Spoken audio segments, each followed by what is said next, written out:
त्रिवेज मीडियाच्या प्रेक्षकांच्या साठी आज हा खास रिपोर्ट।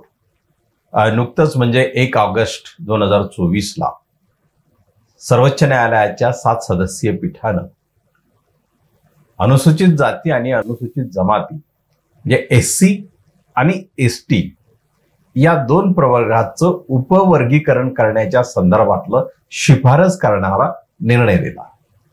आणि या निर्णयानं देशामध्ये जसं वादंग जास्त आहे तर त्या संदर्भात नेमकं काय करावं, काय केलं पाहिजे या अनुषंगानं अंधेरीतील दादासाहेब गायकवाड सांस्कृतिक केंद्राच्या वतीनं एक बैठकीचं आयोजन करण्यात आलं। आणि या बैठकीमध्ये समाजातील अनेक क्षेत्रातील विचारवंत कार्यकर्ते यांना त्या ठिकाणी निमंत्रित करण्यात आलं, ज्यामध्ये doctor Bhalchandra Mungekar, advocate doctor Suresh Mane, S Suradkar, Diwakar Shejwal, Madhu Kamble, Achyutrao Bhoyate, doctor प्राध्यापक जयराम चव्हाण, डॉक्टर डी.के. सोनवणे जे निवृत्त न्यायाधीश आहेत, अर्जुन डांगरे लेखक साहित्यिक, आणि याबरोबर ॲडव्होकेट किशोर कांबळे, ॲडव्होकेट जयमंगल धनराज, स्वतः मी चंद्रकांत सोनवणे असे अनेक क्षेत्रातील मान्यवर या बैठकीला उपस्थित राहिले। या बैठकीमध्ये सर्वात सुरुवातीला डॉक्टर भालचंद्र मुनगेकर यांनी आपले विचार मांडले आणि त्यांनी दीर्घ स्वरूपात मांडलेल्या या विचारांचा सार असा होता की क्रीमी लेअर याची संविधानात कुठेच नोंद नाही किंवा तसं संविधानात कुठे म्हटलेलं नाही। हा शब्द हा न्यायव्यवस्थेने आणलेला शब्द आहे आणि हे तत्व कदापिही मान्य केलं जाऊ शकत नाही, जे संविधानाशी संमतच नाही। परंतु त्यांनी याबरोबरच पहिल्या पिढीनं आरक्षण घेतल्यानंतर दुसऱ्या पिढीला आरक्षण देऊ नये असा विचार या निमित्तानं पुढे येतो आहे। परंतु त्यांनी स्वतःच यावर असं सांगितलं की ते काय म्हटले हे त्यांच्या शब्दातच आपण ऐकूया। दुसरा मुद्दा क्रीमी लेअरचा आहे। क्रीमी लेअरला आपला टोटल विरोध आहे, कारण माझ्या माहितीप्रमाणे तुमच्याप्रमाणे आतापर्यंत कोणत्याही कमिशनने, कोणत्याही संस्थेने शेड्यूल कास्ट, शेड्यूल ट्राइब यांना क्रीमी लेअर लावलेला नाही किंवा क्रीमी लेअरचं रिकमेंडेशन केलेलं नाही। क्रीमी लेअर हे फक्त ओबीसीना आहे। आता ओबीसी हे सवर्ण आहेत, ओबीसी हे लँड ओनिंग कास्ट आहेत, ओबीसी हे रुलिंग क्लास आहेत। नॉर्थ इंडियामध्ये मंडल नंतर जे पॉलिटिकल स्थित्यंतर जे झालं त्याचा एक अत्यंत महत्त्वाचा घटक म्हणजे जसं महाराष्ट्रामधून कुळ कायदे झाल्यानंतर ब्राह्मणांच्या हातातली राजकीय सत्ता जाऊन ते मराठ्यांच्या हातामध्ये आली, तशा पद्धतीने उत्तर भारतामध्ये भूमिहार ब्राह्मण तुम्ही बघा, मंडलच्या पूर्वीचे 1989चे विशेषतः काँग्रेसचे सगळे मुख्यमंत्री हे ब्राह्मण होते, कारण ब्राह्मणांनी भूमिहार ब्राह्मण देवे लँड ओनिंग कास्ट। तेव्हा या परिस्थितीचा आपण विचार जर केला तर आपल्याला लक्षात येईल की क्रीमी लेअरचा मुद्दा आपल्याला पूर्णपणे अमान्य आहे। म्हणजे मी जर ग्रेड लावायची झाली सिक्वेन्स तर क्रीमी लेअरचा विरोध हा सब कॅटेगरायझेशनपेक्षा माझा क्रीमी लेअरला अधिक विरोध आहे। याचं कारण क्रीमी लेअर म्हणजे उत्पन्नाचा निकष। या ठिकाणी कुठे लक्षात घ्यायला पाहिजे की उत्पन्नाचा निकष लावणं, जसे आता 1500 रुपये लाडक्या बहिणीला दिले, हा पॉवर्टी ॲलिव्हेशन प्रोग्राम नाही, हा दारिद्र्य निवारणाचा कार्यक्रम नाही, हा अँटी डिस्क्रिमिनेशन कार्यक्रम आहे, हा अँटी इनजस्टिस कार्यक्रम आहे। हा समाजामधले रिसोर्सेस आणि साधन संपत्ती इक्वल पद्धतीने कशी वाटली जाईल याच्यासाठी आलेल्या आरक्षणातून निर्माण झालेला हा मुद्दा आहे। तेव्हा या दृष्टीने विचार करत असताना creamy layer under no condition we can accept at any point of time. मला स्वतःला असं वाटतं की क्रीमी लेअर लावण्याच्या ऐवजी एक तर गोष्ट खरी आहे की राखीव जागा या दलितांच्या मधल्या वरच्या 10, 15, 20% लोकांच्या मध्येच फिरत आहेत। There is no doubt about it. ते एका अर्थाने सोशॉलॉजिकली जस्टिफायबल आहे, सोशॉलॉजिकली जस्टिफायबल आहे। म्हणजे माझे वडील नारळ सुपारी विकायचे, मी मुंबई विद्यापीठाचा कुलगुरू झालो, माझा मुलगा टाटामध्ये होता, आता माझा नातू प्रायव्हेट कंपनीमध्ये कामाला आहे। माझी मुलगी जावई एअर इंडियामध्ये आहे, मुलगी टाटामध्ये प्रोफेसर आहे, नातू आता आमचा कॅलिफोर्नियामध्ये कॉम्प्युटर इंजिनिअरिंग करतोय. हेच आपल्यापैकी बऱ्याच लोकांच्यामध्ये आता ते स्वतःच्या पैशाने गेले, आता ते रिझर्वेशनचा फायदा म्हणून गेलेले नाहीत. पण ज्यांची स्वतःची कॅपॅसिटी नाही, जे बँकेतनं पैसे घेऊ शकतात, असे लोक एक साधारणपणे 10, 15, 20, 25% लोकांच्याकडे जे काय वाढवायचं असतील ते त्यांच्यापर्यंत आहेत. ती खाली जाण्याची प्रक्रिया कशी वाढवायची? आता ती गळतीचं म्हणजे त्याचं त्याला इंग्रजीमध्ये ट्रिकल डाऊन थेअरी असं म्हणतात.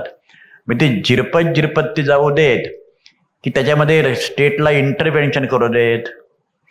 आता इंटरव्हेन्शन जर करायचं असेल तर त्याच्यामध्ये बेटर ऑफ लोक जे आहेत म्हणजे विदिन द कम्युनिटी त्याच्यामध्ये बेटर लोक जे आहेत ते तुम्हाला एलिमिनेशन करावे लागतील. आणि ते एलिमिनेट करत असताना ती राखीव जागा खालच्या लोकांच्यापर्यंत जातील. आता इथे एक प्रश्न निर्माण होऊ शकतो, ती जेव्हा खालच्या लोकांच्यापर्यंत जाण्याची शक्यता, जातील असं नाही, जाण्याची शक्यता निर्माण जेव्हा होईल तेव्हा त्यांचं मेरिट वरच्या 20% शेड्यूल कास्टपेक्षा कमी असेल. मग तुम्हाला जर मेरिट जर पाहिजे असेल तर मग खालच्या राखीव जगाच्या गेल्यानंतर मेरिट वर्सेस जस्टिस अशा प्रकारचं आर्ग्युमेंट निर्माण होऊ शकतं. तुम्हाला 20% लोक वरचे सोडले, या 20% शेवटच्या माणसाला 92% मार्क मिळतात. हे 80% पाठवायचे आहे, त्यातल्या शेवटच्या माणसाला समजा 48% मार्क मिळाले. मग ज्यांना ही राखीव जागा खाली जायला पाहिजे असं वाटतं त्यांना 48% राखीव जागाचा रिझर्वेशनचा फायदा गेला तर मग मेरिट बुडाला असं तुम्हाला म्हणता येणार नाही. हा संपूर्णपणे merit what is it creamy layer हे दांभिकता यासाठी आहे. म्हणजे आतापर्यंत शेड्यूल कास्ट माणसाला किती जरी मार्क मिळाले, म्हणजे जनरल कॅटेगरीला 95 मिळाले, शेड्यूल कास्टला 96 मिळाले समजा एखाद्या मुलाला, तरी he was compelled to take admission in reserve category, compelled to take the admission. ह्याच्यावर याने लेख लिहिला होता, स्टिग्मॅटायझिंग मेरिट. मी तुम्हाला एका बाजूला मेरिट पाहिजे, आता मेरिट त्याला 96% मिळालेले आहेत, म्हणजे it is higher than general category, तरी त्याला ॲडमिशन रिझर्व्ह कोट्यातून घ्यावं लागतं. त्याच्यामध्ये पुढे गंमत अशी करतात की तुम्हाला जर समजा ॲडमिशन ओपन कॅटेगरीमध्ये ग्रॅज्युएशन लेवलला घ्यायचं असेल आणि पोस्ट ग्रॅज्युएशन लेवलला तुम्हाला जर ॲडमिशन ओपनमध्ये मिळत नसेल तर तुम्हाला तेव्हा रिझर्व्ह कॅटेगरीचा फायदा घेता येणार नाही. म्हणजे आता they are compelling that you should take admission in reserve category. This is stigmatisation of merit. म्हणजे मेरिटला या ठिकाणी एक धोका निर्माण होतो.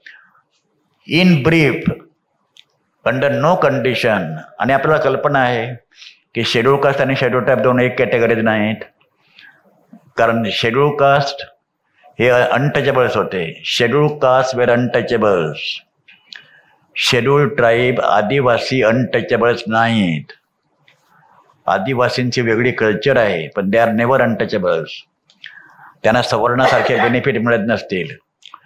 तेव्हा सब कॅटेगरायझेशनला विरोध आणि त्याला पर्याय, क्रिमिलेअरला पर्यायाच्या अनुषंगाने माझी स्वतःची भूमिका मी ओपनली पण याची चर्चा मी काही लोकांची दिल्लीमध्ये केली होती प्लॅनिंग कमिशनपासून. एक मुद्दा मी तुमच्या विचारार्थ ठेवतो तो असा, क्रिमिलेअरच्या ऐवजी माझी भूमिका अशी आहे की 2 जनरेशनची आपण अट घालावी. 2 जनरेशन नॅशनल लेवलला एक नॅशनल रजिस्टर मेंटेन करून, म्हणजे पुढची 5 वर्ष किंवा 10 वर्षे करता येणार नाही, ते काय उद्यात तुम्हाला करता येणार नाही. पहिली जनरेशन म्हणजे फर्स्ट जनरेशन लर्नर्स, ज्यांना reservation justification for getting entry into the system, आणि second generation for getting the stability, स्थैर्य मिळण्यासाठी. म्हणजे first generation entry into the system जी मी केली, माझा मुलगा सेकंड जनरेशन स्टॅबिलिटी, पण माझा नातू third generation he should not get reservation. आता हे कायदेशीरपणे होऊ शकतं, म्हणजे स्टॅट्युटरीली होऊ शकतं किंवा हे व्हॉलंटरीली होऊ शकतं.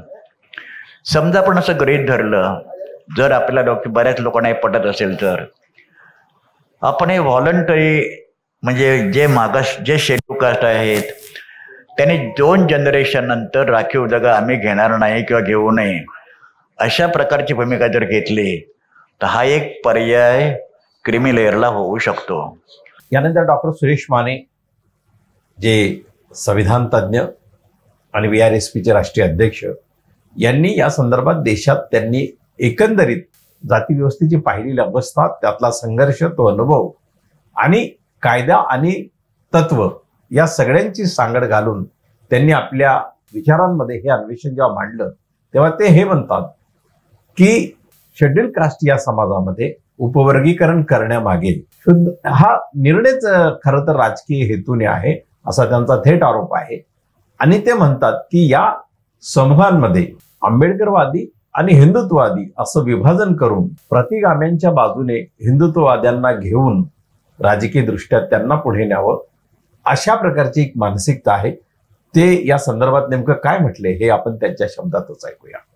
की या जजमेंटचे परिणाम काय, तर मी सरळ म्हटलं की हिंदू दलित वोट बँक सॉलिड करणं हा त्याचा मेन अजेंडा आहे. आणि बीजेपीला आता या 2024च्या निवडणुकीमध्ये एक गोष्ट कळून चुकली की दलित आदिवासी ही जर वोट बँक जर शिफ्ट व्हायला लागली तर त्याचा फटका बसू शकतो भविष्यात. आणि बीजेपी दूरगामी विचार करणारा राजकीय पक्ष आहे. इतरांचं थोडं कमी असतं पण बीजेपी फार दूरगामी बघते. तर भविष्यात येणारी आव्हानं, एक आव्हान राजकीय आणि दुसरं आव्हान सामाजिक संघर्षाचं. सामाजिक संघर्षाचं आव्हान उभं राहील तर ते खालच्या वर्गातूनच राहील, मधल्या वर्गातून नाही. त्यामुळे ओबीसीची पर्वा नाही, ते खालच्या वर्गातूनच येऊ शकतं. आणि त्याचा लिडिंग करणारा घटक कोण झाला तर तो आंबेडकराईट होऊ शकतो, व्हायब्रंट दलित होऊ शकतो. त्यामुळे व्हायब्रंट आंबेडकराईट दलित या सेगमेंटचं सोशल आणि पॉलिटिकल आयसोलेशन झालं पाहिजे, हे मेन षडयंत्र आहे. नोकऱ्यामध्ये मी ह्याला काउंट नाही करत. मी आरक्षणाच्या दृष्टिकोनातून ह्या जजमेंटला कवडीची किंमत देत नाही. कारण मी असं मानतो की नोकऱ्या आहेत कुठं, बाजारात तुरी, पुढचे शब्द बोलू नये, एंट्री इन्व्हर्टेड कॉमा, आहेत कुठे नोकऱ्या, कोण विचारतं. लॅटरल एंट्री एका बाजूला, आउटसोर्सिंग एका बाजूला, कंत्राटीकरण एका बाजूला, खाजगीकरण एका बाजूला, नोकऱ्या आहेत कुठे. त्यामुळे या जजमेंटला फक्त नोकऱ्याच्या संदर्भात तपासून पाहणं हे फार पोरकटपणा आहे, मी असं मानतो. त्याचा कॅनव्हास खूप मोठा आहे. प्रख्यात साहित्यिक आणि कवी अर्जुन डांगडे यांनी देखील धर्माच्या अनुषंगानं हा विषय एकंदरीत कसा आहे, म्हणजे हा प्रश्न किती गुंतागुंतीचा आहे हे त्यांनी त्यांच्या शब्दातच मांडलेलं आपण थेट ऐकलं. महाराष्ट्रामध्ये आणि देशामध्ये यांना जातीत भांडणं पाहिजे. आपली ही जबाबदारी आहे की आपण ही जबाबदारी पेलताना आंबेडकरवादी आणि बाबासाहेब आंबेडकरींना काही एका जातीसाठी ना संबंध दलितांच्या आणि एकूण देशाच्या याच्यासाठी लोकशाहीसाठी आणि ते लढलेले. आपली ही जबाबदारी की हा विचार एका जातीय किंवा आरक्षणाच्या ह्याच्यात न राहता, वर्तुळात न राहता, एका मोठ्या परिधा संवैधानिक आणि घटनात्मक संबंध देशाच्या भवितव्याच्या दृष्टीने आणि वर्ग जातीमध्ये जो संघर्ष त्याचा विचार करून तो आपल्याला एका व्यापक परिप्रेक्ष्यामध्ये मांडण्याची गरज आहे. आणि त्यासाठी मला वाटतं आपण सगळ्यांनी मला वाटतं एक अजेंडा टाईप ज्याला म्हणतो, मी नेहमी म्हणतो की आंबेडकरी चळवळीला आज एका थिंक टँकची गरज आहे. खरं म्हणजे नेतृत्वहीन झालेलं आहे समाज, नेता वगैरे कोणी नाही. हे आपण मागच्या लोकसभेच्या इलेक्शनमध्ये बघितलं. ज्या 2 टोकं होती आपले, एक बीजेपीकडे जाणार आणि एक बीजेपीकडे डायरेक्ट इनडायरेक्ट, जो फॉर्म्युला वापरला जात होता तो सपशेल हा वैचारिक उठाव केलेला आहे संबंध.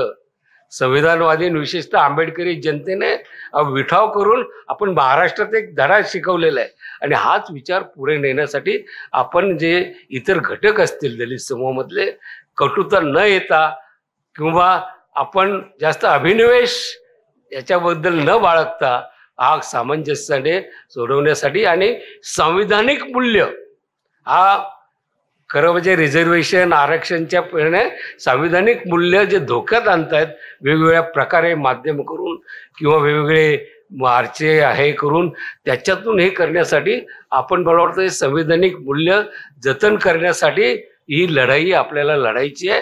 ह्या व्यापक याच्या जोडून आपण पद्धतीने एक अजेंडा ठरवणं हे अत्यंत गरजेचं आहे. कारण हा एखाद्या गटाचा तटाचा किंवा ह्याचा आहे नाही, आपण एक व्यापक याच्यात आणखीन मोठ्या परिषदा बैठका व्हाव्यात आणि त्याच्यातून हा अजेंडा ठरवला जावा असा माझं.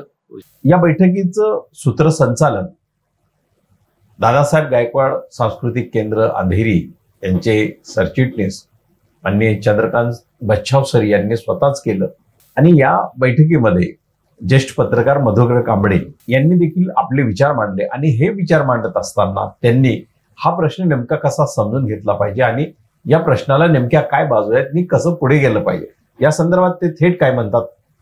विरोध आहे किंवा आपल्या सगळ्यांचा विरोध आहे. तो विरोध असण्याचं कारण किंवा त्याचं लॉजिक असं आहे की दुसरे जे मॉडेल दिले त्यांनी त्या मॉडेलमध्ये त्यांनी शेड्यूल कास्ट मधल्या जाती मागास ठरवा, अति मागास ठरवा, मागास आणि अति मागास म्हणजे वर्गीकरणाचा किंवा उपवर्गीकरणाचा त्यांनी जात हे युनिट मानलेलं आहे. माझा मुद्दा असा आहे, मी अनेकदा हा विषय की तुम्ही एखादी पूर्ण जात कशाच्या आधारावर ठरवणार आणि एखादी पूर्ण मागास कोणत्या आधारावर तुम्ही ठरवणार. एका जातीतले काही लोक सुद्धा सगळे जात सुद्धा शकता का काय तुमच्याकडे त्याच्यामध्ये. अरे असं होऊ शकत नाही. त्याच्या मग त्यांनी तो एक नोटिफिकेशन मुद्दा काय होता, मुद्दा असा होता की बाबा आरक्षणाची मर्यादा 50% आहे, तर मग नंदुरबारमध्ये किंवा काही जवळजवळ 20 जिल्ह्यामध्ये 50%च्या वर आरक्षण गेलं. हा विषय सुप्रीम कोर्टामध्ये गेला. सुप्रीम कोर्टामध्ये त्याच्यावर काय निकाल दिला, त्यांनी ओबीसीचं राजकीय आरक्षणच रद्द करून टाकलं. आता स्थानिक स्वराज्य संस्थांमध्ये ओबीसीचं राजकीय आरक्षण रद्द करून टाकलं आणि त्यांनी सांगितलं की तुम्ही डेडिकेटेड कमिशन नेमा, त्याचा एम्पेरिकल डाटा घ्या आणि सगळ्यात महत्वाचं की ज्या या जजमेंटशी संबंधित आहे क्लासिफिकेशनच्या, की तुमचं राजकीय मागासलेपण सिद्ध केल्याशिवाय तुम्हाला राजकीय आरक्षण मिळणार नाही. आता कसं करायचं, राजकीय मागासलेपण तुम्ही कसं सिद्ध करणार. तसाच विषय आता इथं आहे की तुमचं अति मागासलेपण म्हणजे मागासलेल्या जातींनाच त्यांचं मागासलेपण सिद्ध करायला सांगतायत आणि जेव्हा एखादा डाव टाकला जातो तेव्हा तो आधी सोडावा लागतो, नंतर तो उलटवून लावावा लागतो. तर त्याची स्ट्रॅटेजी आपल्या इथं चर्चेमध्ये ठरली पाहिजे, ती स्ट्रॅटेजी आणि काउंटर स्ट्रॅटेजी. आणि शेवटचा एक पेच आता ह्यात दाव आहे आणि पेच काय आहे, पेच असा आहे की महाराष्ट्रातला मातंग समाज विशेषतः त्यांचे नेते प्रतिनिधी हे सबवर्गीकरणची मागणी करतात की मातंग समाज मागासलेला राहिलेला आहे. आपण ह्या वर्गीकरणाला जर विरोध केला तर आपण मातंग समाजाला विरोध करतोय असा त्याचा अर्थ होतो. आणि समर्थन करायचं तर त्याच्यातला जातीच्या आधारावर जे काही त्यांनी जे मॉडेल दिले ना त्याचं समर्थन केलं तर ते अत्यंत धोकादायक आहे आणि ते अन्यायकारक आहे. आता मी फक्त 2च मुद्दे मांडतो आणि थांबतो. आता चर्चेतून एक काय त्याची काउंटर स्ट्रॅटेजी ठरवावी या ठिकाणी. क्लासिफिकेशन सब क्लासिफिकेशनला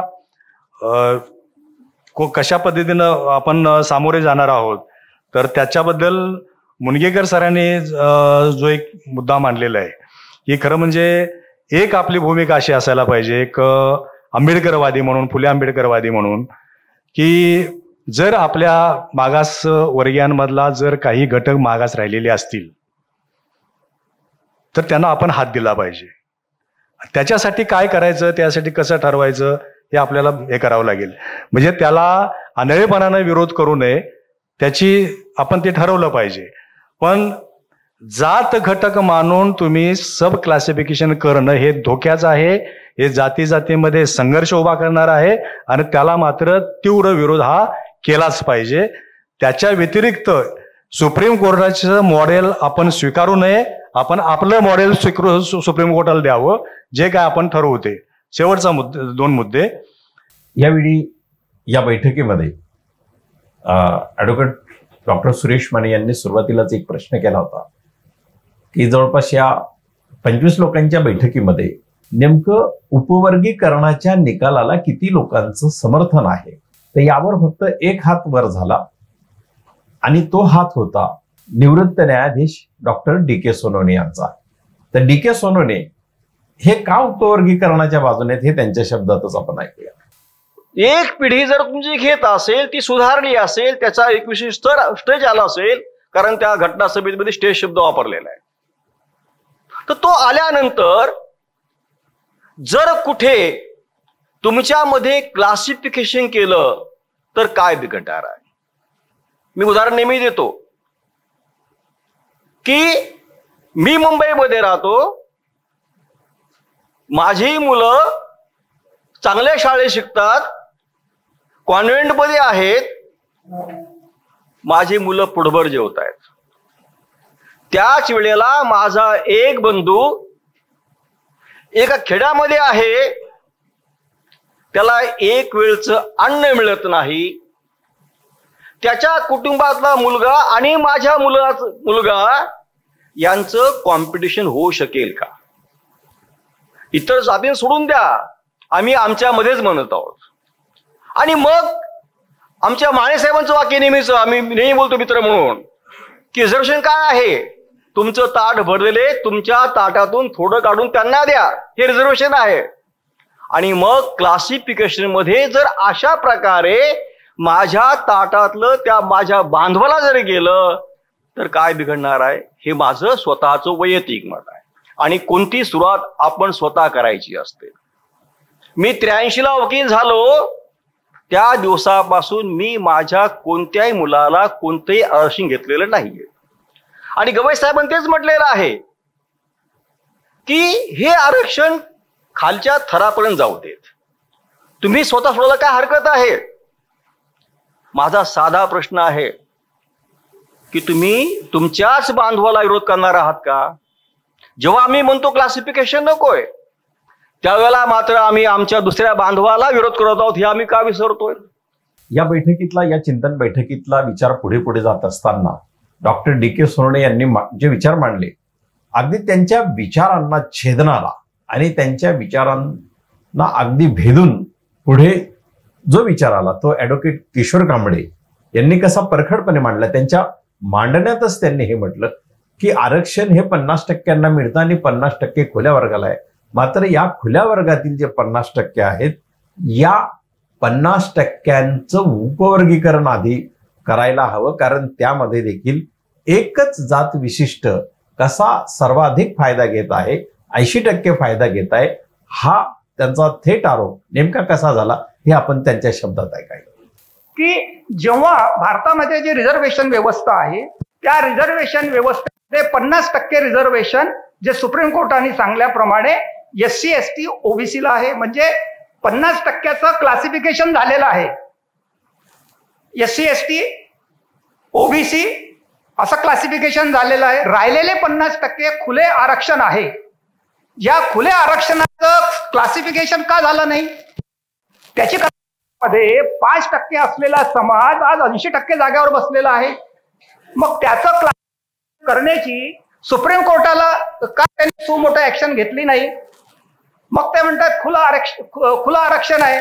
खुलं आरक्षण जसं रिझर्वेशन SC STचं आहे, त्या ST ST मध्ये खाली राहिलेला जो समाज आहे ते 80% लोकांनी घेतलेला आहे.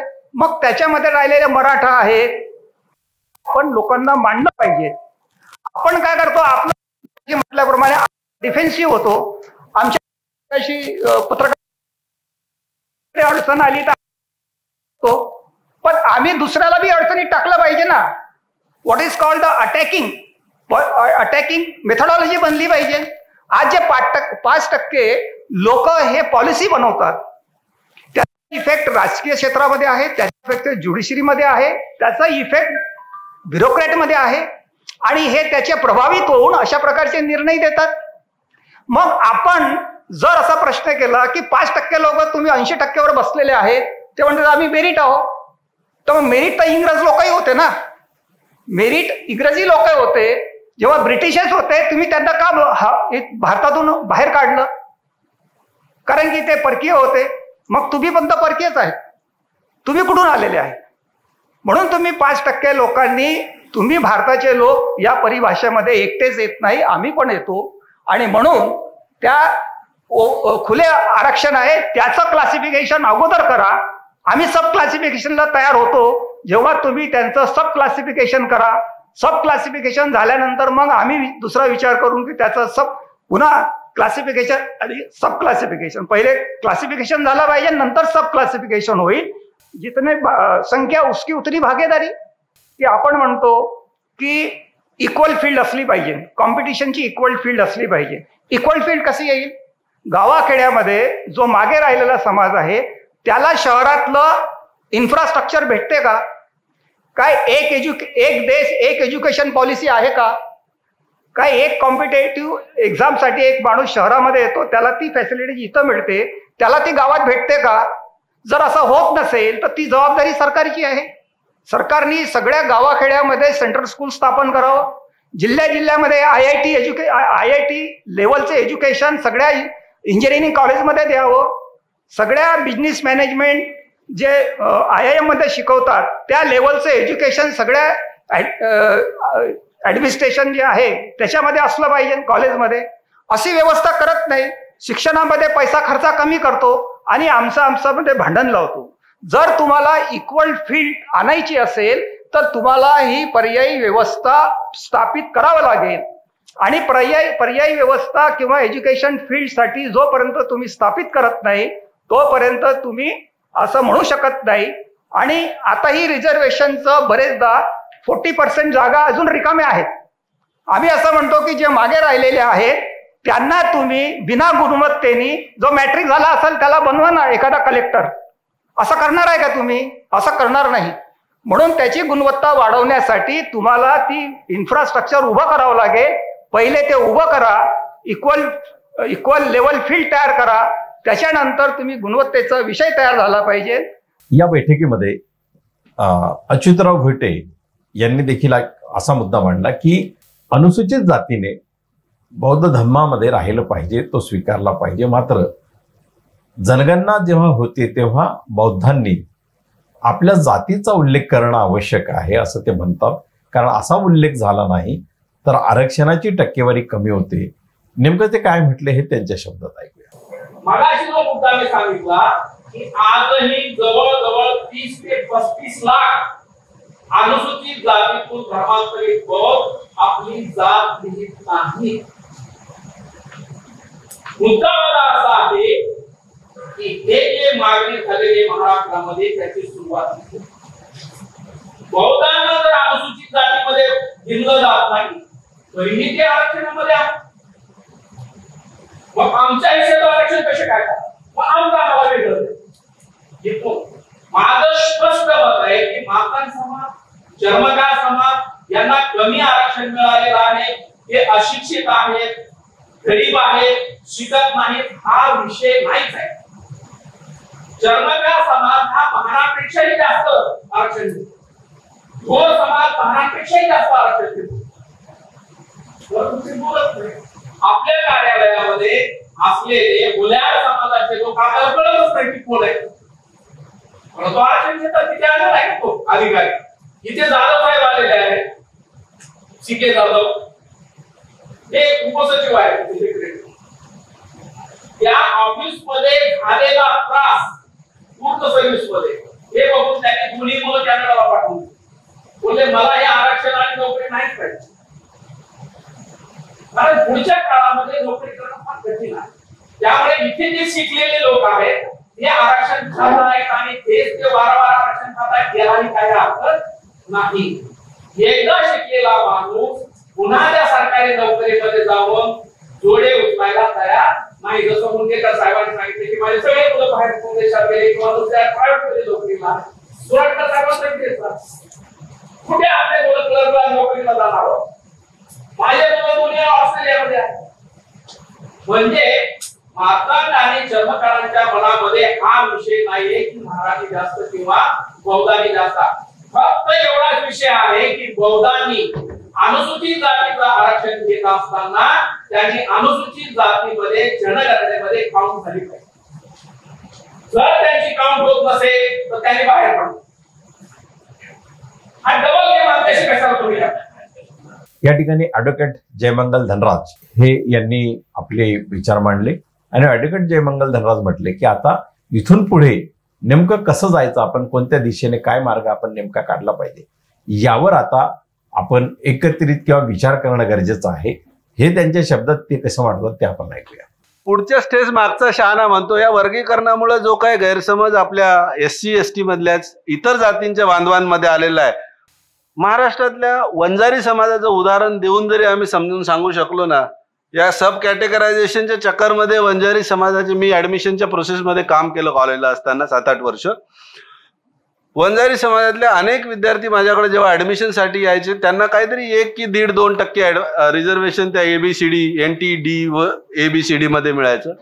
यापेक्षा तर सर आम्ही ओपन OBC मध्ये असतो तर बरं झालं असतं. निदान 27% किंवा 17-18% अवेलेबलच्या कॉम्पिटिशन मध्ये आम्हाला उतरता आलं असतं ओपन मध्ये, म्हणजे त्या OBCच्या जनरल कॅटेगरीमध्ये OBC मध्ये.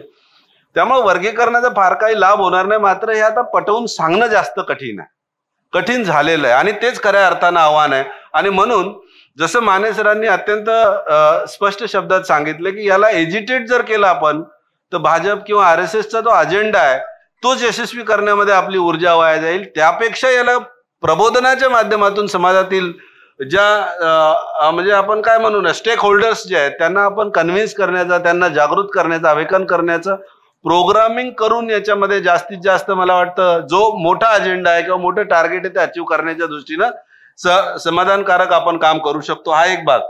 दुसरी गोष्ट, मी आधी जसं बोललो की मी सगळे मत जसे ते डिसिजन पॉलिटिकल आहे, हे डिसिजन पॉलिटिकली ओरिएंटेड आहे, ऑथर्ड बाय समबडी आहे असंही जे म्हटलं त्यालाही मी पूर्णपणे समर्थन करतो त्या गोष्टीचं. आणि ते बेला त्रिवेदींच्या जजमेंटमध्ये आपल्याला 341चं डिस्कोर्स जर आपण त्यांचा बघितला तर लक्षात येतं. त्यामुळे त्याच्या खोलात मी जाणार नाही. परंतु या सगळ्या गोष्टी मोठ्या प्रमाणात आपल्याला लोकांना सांगणं गरजेचं आहे. आज बौद्धांना फायदे होतात म्हणून बौद्ध या निकालाच्या विरोधात गेले सांगणाऱ्या त्याच आपल्या बांधवांना चांगल्या प्रकारे माहित आहे की जेव्हा ABCD आरक्षणाची कोणाला या देशात कळत नव्हती तेव्हा तोच आंबेडकरी समुदाय अगदी मंडलचा लढा देखील आपल्या खांद्यावर घेऊन कुठल्याही फायद्याची अपेक्षेशिवाय लढत होता. हा देखील देशाचा इतिहास आहे. आणि त्यामुळं यांचं फूटबीट पाडण्याचं जे काही षडयंत्र असेल नसेल तो भाग अलहिदा. मात्र आपणही आता सजग राहून आणखी जोमानं या दृष्टीनं जास्तीत जास्त प्रबोधनात्मक काम करा. म्हणजे एवढं हे सगळं जे पांगलंय त्याचं कारणच मला असं वाटतं की प्रबोधनाची जी चळवळ देशभरात चालू होती त्या चळवळीचा जो प्रभाव कमी झाला त्यामुळे हे सगळे असे कन्फ्युजिंग वातावरण देशभरात निर्माण झालेलं आहे. यातून मार्ग निघणार नाही अशातला काही भाग नाही. पण निश्चितपणे आपल्याला सोल्युशन सोबत जावं लागेल. ज्या सामाजिक बाबासाहेबांच्या नंतर ज्या सामाजिक चळवळीच्या शाळेचा मी विद्यार्थी असं सगळ्यांना माहिती आहे, कांशीराम साहेबांचा कार्यकर्ता म्हणून. त्या कांशीरामजीकडून एक गोष्ट शिकलो की those who want to oppose something they must propose something successfully.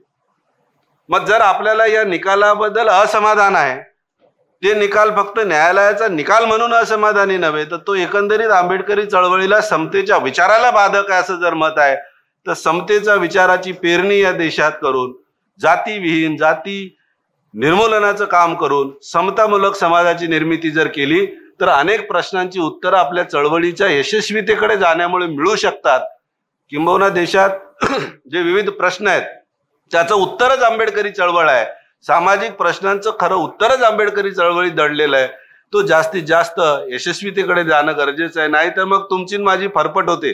एक काळ असा आला होता की भ्रष्टाचार करतोस, भ्रष्टाचाराला समर्थन असेल आहे ना, भ्रष्टाचाराचा काळ आला होता. अण्णा हजारेंना समर्थन आहे का तुमचं? आम्ही जर अण्णा हजारेला समर्थन केलं तर आम्ही निर्मळ, अण्णा हजारेचा कोणत्याही मुद्द्यावर विरोध केला तर आम्ही भ्रष्टाचारी. तसं आता झालेलं आहे. संविधानाचा विरोध करत असाल, संविधानाला विरोध असाल तर तुम्ही त्या कंपूतले, संविधानाचे समर्थक असाल तर तुम्ही या राजकीय कंपूतले. आम्हाला आमच्या ठसठशीत ओळख जी आहे ती नष्ट न होऊ देता संविधानवाद्यांना आपल्या भूमिका निवडाव्या लागतील. कोणाच्याही मागे फरफटत न जाता देशातील सगळ्या बहुजनांना बंधुत्वाच्या समतेच्या धाग्याने जोडण्यासाठी आपला विचार पुरेसा आहे. सामाजिक आणि राजकीय ओळखी दोन्हीही टिकून राहतील. या बैठकीत अर्थशास्त्रात प्राध्यापक देकाटे सर यांनी देखील आपले विचार मांडले. हा जो काही मॅन्डेट आहे डॉक्टर बाबासाहेब आंबेडकरांनी दिलेला त्यावेळेस, आणि या डिबेटमध्ये जे 7 लोकांनी जे पार्टिसिपेट केलं होतं त्याच्यामध्ये टी कृष्णमाचारी, पंडित ठाकूरदास भार्गवा, श्री चलैया, श्री बाजेश्वर प्रसाद, श्री VI मुनिस्वामी पिल्लई यांच्या या डिस्कोर्समध्ये, या डिबेटमध्ये कुठेही वर्गीकरणाचा अजिबात थांग पत्ता दिसत नाही. आणि माझं कंटेन्शन असं आहे, माझं या ठिकाणी मत असं आहे, जर हे कॉन्स्टिट्यूशन मेकर होते, कॉन्स्टिट्यूशन असेंब्लीमध्ये लोक होते, या ठिकाणी कुठल्याही प्रकारचा वर्गीकरणाचा उल्लेख केलेला नाही, तर सुप्रीम कोर्ट म्हणजे कॉन्स्टिट्यूशन असेंब्ली नाही. आणि म्हणून हा जो निकाल आहे हा ओव्हर ऍक्टिव्हिझम झालेला आहे. हा या ठिकाणी जे काही घटनेचं मॅन्डेट आहे त्या मॅन्डेटला धरू नये, आणि म्हणून हा निकाल हा असंविधानिक आहे. आणि म्हणून याचा आपण या ठिकाणी ताज्य ठरवला पाहिजे, ऍक्सेप्ट केलेला नाही पाहिजे. मला या ठिकाणी आरोप करायचा नाहीये की हे कोणी निकाल लिहिलं, काय लिहिलं, हा आपला मुद्दा नाहीये. परंतु हा जो काही निकाल आहे हा आर्टिकल 341 आणि 342 जे काही संविधानात्मक असणारं मॅन्डेट आहे हा त्याच्या विरोधात आहे. आणि म्हणून याचा आम्ही हा विरोध करतो, ताज्य करतो. आणि जे काही लढाई आहे, संविधानिक लढाई आहे, ती लढाई ज्या पातळीवर असेल त्या पातळीवर आम्ही या ठिकाणी लढू. आणि डॉक्टर बाबासाहेब आंबेडकरांनी जे काही झगडून, जे काही संघर्ष या निर्माण करून 341 आणि 342चं जे काही आपल्याला आरक्षण दिलं आहे ते टिकवण्यासाठी आपण कटिबद्ध होऊया. आणि या बैठकीत स्वतः मी चंद्रकांत सोनवणे, मी देखील माझी थोडी भूमिका मांडली. त्याची 1-2 वाक्य आपण जरूर ऐका. सब कॅटेगरायझेशन जे होत आहे याची पायाभरणी ही 89 मध्ये मंडल आयोग लागू केल्यानंतर 91 मध्ये जागतिकीकरणाची जी सुरुवात होते त्या सुरुवातीमध्येच आहे. रिझर्वेशन किंवा प्रतिनिधित्व घेणारा समाज जेव्हा वाढतो तेव्हा तो या देशातल्या सत्ता साधनांवर आपली मालकी स्थापन करेल. म्हणून त्याचं विभाजन करायची जी प्रक्रिया आहे ती बुद्धिजीवीपणाने या देशामध्ये 91 मध्ये निर्माण झाली जागतिकीकरणाच्या माध्यमातून. जागतिकीकरणाचे आम्ही विरोधी नाहीत, कारण जागतिकीकरणातूनच आमचे फुले शाहू आंबेडकरांची निर्मिती झाली, कारण जागतिकीकरणातूनच आम्हाला शिक्षण मिळालं पहिल्या. परंतु या जागतिकीकरणाच्या माध्यमातून खाजगीकरणाची जी मेक आली, या खाजगीकरणामध्ये विदेशामध्ये प्रत्येक घरामध्ये एक गृहिणी भांडे घासायलाही लागते. त्या कामगारांचं, त्या वर्करचं, त्या दलित वर्करांचं जागतिकीकरण काही झालं नाही. आणि जसं 2024च्या निवडणुकीमध्ये, लोकसभा निवडणुकीमध्ये संविधान बचाव हा अजेंडा घेऊन जशी ही निवडणूक पुरोगामी म्हणवणाऱ्या गटाने जशी जिंकली, तशी 91च्या नंतर ज्या निवडणुका आल्या त्यावेळी अजेंडा होता. 91च्या काळामध्ये मी माफी मागून सांगेल मुनगे सरांची की आमचे महाराष्ट्रातले 3ही अर्थतज्ञ यांच्याशिवाय या देशात जागतिकीकरण आणि खाजगीकरण लागू करताच येऊ शकणार नव्हतं. आणि म्हणून आंबेडकरी समूह त्या बाजूने घेण्यासाठी पहिला प्रयोग तिथं झाला. एकंदरीत या बैठकीमध्ये जो सूर निघाला की या प्रश्नाला, उपवर्गीकरणाच्या प्रश्नाला विरोध करणंही आणि स्वीकारणंही दोन्ही अवघड कसं आहे, आणि त्यावर मात्र प्रबोधन नेमकं कसं झालं पाहिजे या अनुषंगानं विचारविनिमय झाला. आणि त्याच अनुषंगानं पुढचा कार्यक्रम ठरवण्याची दिशाही या बैठकीच्या नंतर पार पडली. तर धन्यवाद. हा एकूण या बैठकीमध्ये सूत्रसंचालन मगाशी म्हटल्याप्रमाणे या केंद्राचे सरचिटणीस महासचिव चंद्रकांत दादा वच्छा यांनी केलं. आणि जाधव दादा यांनी या केंद्राचे अध्यक्ष या नात्याने या बैठकीत आभार प्रदर्शन केले। या बैठकीत त्यांनी सगळ्यांचे आभार मानून या केंद्रातर्फे या दिवसभराच्या 6 तास चाललेल्या या बैठकीमध्ये जवळपास अनेक विचारवंतांनी, अनेक क्षेत्रातल्या कार्यकर्त्यांनी किंवा वेगळ्या क्षेत्रातून आलेल्या तज्ज्ञांनी आपले विचार मांडले आणि या बैठकीचा जो सार नंतर प्रसार माध्यमात आला त्याला एक शब्दबद्ध करण्याची प्रक्रिया देखील ज्येष्ठ पत्रकार दिवाकर शेजवलकर यांनी पार पाडली। दिवाकर शेजवलकर हे स्वतः बैठकीतही उपस्थित होते। तर एकंदरीत ही बैठक, या बैठकीत मांडले गेलेले विचार ऐकल्यानंतर आपली नेमकी प्रतिक्रिया काय आहे ही जरूर आम्हाला कळवा आणि आपल्या मनात जर काही विचार त्या संदर्भातला असेल तोही कळवा। आपल्याकडे काही वाटचाल करण्याची किंवा काय निर्णय घेतला पाहिजे किंवा कसं पुढे गेलं पाहिजे या संदर्भातल्या काही सूचना असतील तर त्याही कृपया निश्चितपणे आमच्या या व्हिडिओच्या कॉमेंट्समध्ये कळवा। धन्यवाद। आपण हा व्हिडिओ ऐकला आणि हा व्हिडिओ शेअर करा आणि आमचं चॅनल सबस्क्राईब करा। धन्यवाद।